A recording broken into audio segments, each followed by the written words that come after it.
Imagine a place at the very top of the world, so cold and remote it was once just a myth. The North Pole.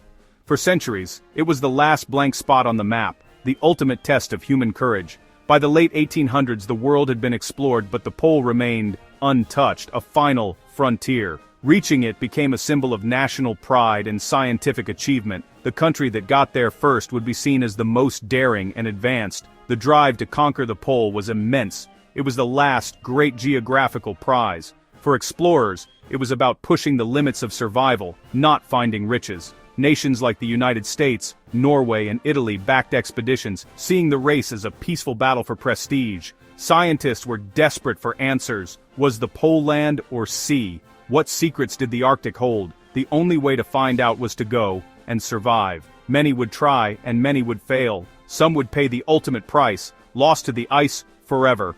But the lure of the unknown was irresistible. The death race to the North Pole had begun. The prize, to be the first human to stand at the top of the world. The cost, possibly everything. At the heart of this race were extraordinary explorers. Robert E. Peary, a relentless U.S. Navy commander, made the Arctic his life's work, learning survival from the Inuit and perfecting every detail. His rival, Dr. Frederick Cook, was a thoughtful physician who believed in traveling light and living off the land. Their rivalry was fierce, each desperate to claim the ultimate prize. From Norway, Fridtjof Nansen revolutionized Arctic exploration with his ship Fram, proving the pole was a frozen ocean, not land. Nansen's methods, working with the ice, not against it, inspired all who followed. Italy's Duke of the Abruzzi set a new farthest north record, showing the world the race was truly international. These men were giants, brave, resilient, and obsessed. They watched each other's moves, knowing only one could win eternal glory. Their personal stakes were as high as their nations. Each risked everything for a place in history. Their names became legend, but the rivalry was ruthless. The North Pole was the ultimate test, and only the toughest would survive. The world watched, captivated by their struggle. The race was on, and the stakes could not be higher. Only one would stand at the top of the world. The high Arctic is the most hostile place on Earth. A frozen ocean, not land. Temperatures plunge to -60°C. Exposed skin freezes in seconds. The cold is relentless, draining energy and threatening life at every moment. The ice is chaotic. Pressure ridges tower like walls, and open water leads can halt progress for days. Teams hacked through ice, detoured around black, freezing water, and faced the constant threat of polar bears, powerful predators, and sometimes a source of food. Survival meant becoming both hunter and hunted. For 6 months the sun never rises. The polar night brings crushing darkness and isolation. The psychological toll is immense. Even the strongest minds can break. Hundreds of miles from help, a single mistake could be fatal. If equipment failed or food ran out, there was no rescue. The Arctic tested every limit, physical and mental. Only the most prepared could hope to survive. The environment was the true enemy, indifferent and deadly. Every step forward was a battle against nature itself. The explorers faced unimaginable hardship. The Arctic demanded everything, and often took it. This was the ultimate test of human survival. Success in the Arctic depended on perfect preparation. The sledge was the lifeline, strong, flexible, and built to survive the ice. Dog teams, learned from the Inuit, were the engines of every expedition. Greenland dogs could pull heavy loads for miles in brutal conditions. Managing dogs was an art. Harnessing, feeding, and protecting them was vital. Clothing was survival armor, layers of fur and wool, boots of sealskin, all learned from indigenous wisdom.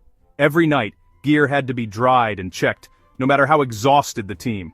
Food was fuel, high fat, high protein, lightweight, and non-perishable. Pemmican, dried meat and fat, was the superfood of the Arctic. Supplies were always limited. Hunting seals and polar bears was often necessary.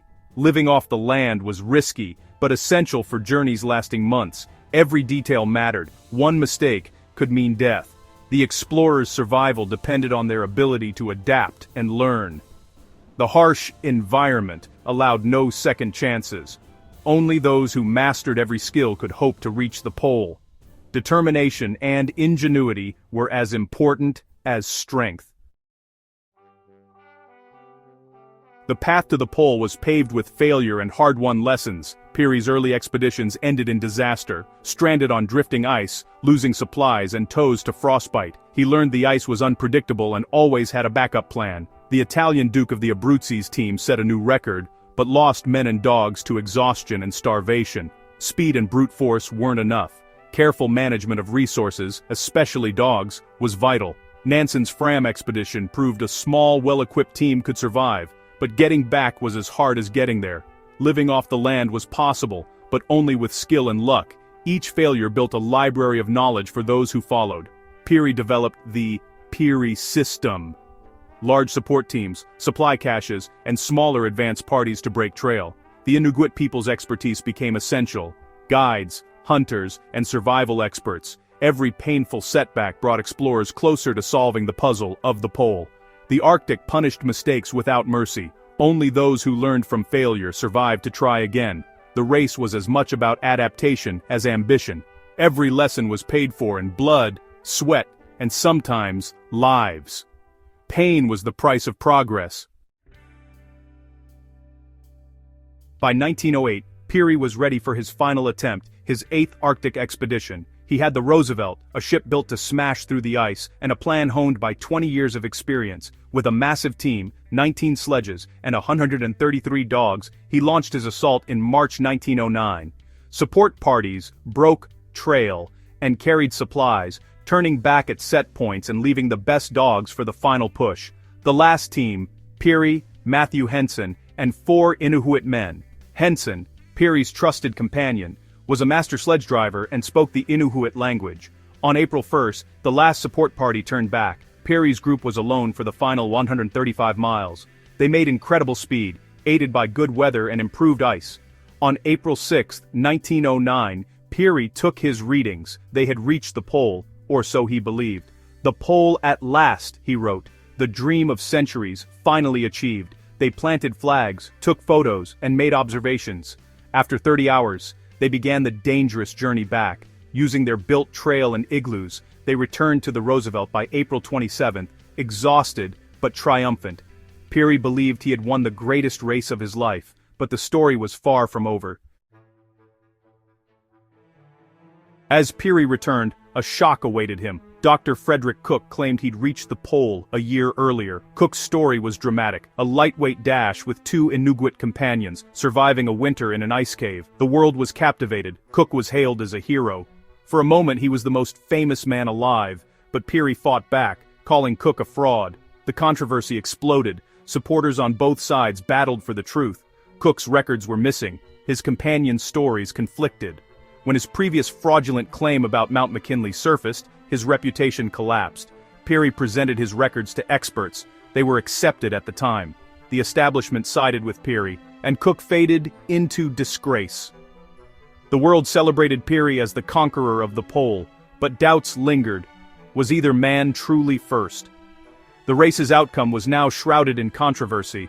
The glory of victory was forever complicated by suspicion.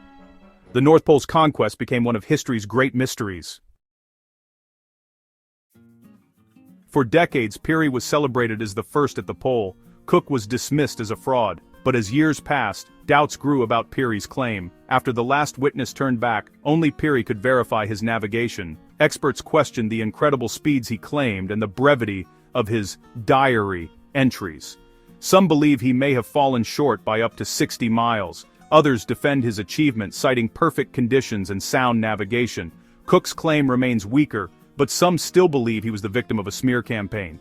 Today, most historians agree, neither man can be proven with certainty to have reached the exact North Pole. The first undisputed surface arrival was by Wally Herbert's team in 1969. The Great Race may never have had a clear winner. The truth remains frozen in the Arctic ice. The legend endures, even as the facts remain elusive. The North Pole keeps its secrets. The race to the North Pole marked the end of an era of exploration. It was one of the last great adventures powered by muscle, courage, and primitive technology. The explorers' stories became legends, inspiring generations to push their limits. Their expeditions taught us about survival, leadership, and the value of indigenous knowledge. We learned the pole is a deep, ice-covered ocean, not a continent. The data they gathered laid the foundation for modern Arctic science. Today, the Arctic is studied to understand climate change, a new frontier of discovery. The explorers' methods and lessons still shape survival and adaptation. Their legacy is not just a flag in the ice, but the enduring spirit of adventure. The question of who arrived first may never be settled, but their courage and ambition changed history. They ventured into the unknown and pushed the boundaries of possibility. The call to explore remains, on this planet and beyond.